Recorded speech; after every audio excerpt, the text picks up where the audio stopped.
Au milieu de la campagne picarde, Thomas, futur chef d'entreprise, met en terre sa matière première. Une trentaine d'espèces de plantes, chacune en 4 ou 5 variétés, destinées à la cuisine et à la médecine douce. Ici, de la menthe. Elle a des propriétés pour l'eczéma et pour la digestion.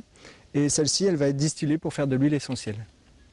À partir de graines dûment sélectionnées, Thomas a préparé ses plants en culture biologique, dans le jardin de son père. Soutien de tous les instants, ce comptable à la retraite s'occupera des finances de la future société. Rien, ni l'incertitude, ni la perte de la maman de Thomas, ne les freinent dans leur aventure entrepreneuriale.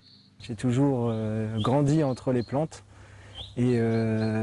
et aussi ma maman était gravement malade et donc le bon pour la santé c'était quelque chose d'important à la maison. C'est vrai que c'est vraiment une nouvelle étape, une nouvelle activité qui nous redonne un petit peu un sens à notre vie.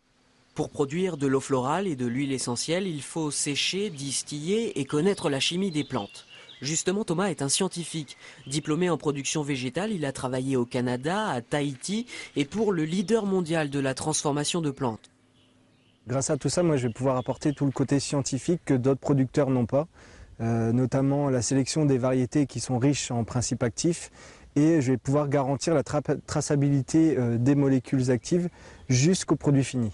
Thomas espère vendre ses produits en parapharmacie, sur Internet et aux restaurateurs pour l'aromatique. Mais ce sera dans 1 an au moins. Alors la prochaine étape, c'est la construction d'un séchoir et l'année prochaine, c'est le distillateur qui va être monté. Et après, pour les années futures, je souhaite vraiment créer une grosse structure avec une vingtaine de salariés et travailler avec l'université et les partenaires d'Eclosia. Eclosia, c'est le dispositif départemental qui a donné 15 000 € à Thomas pour investir et qui l'accompagnera. De quoi envisager l'avenir sereinement.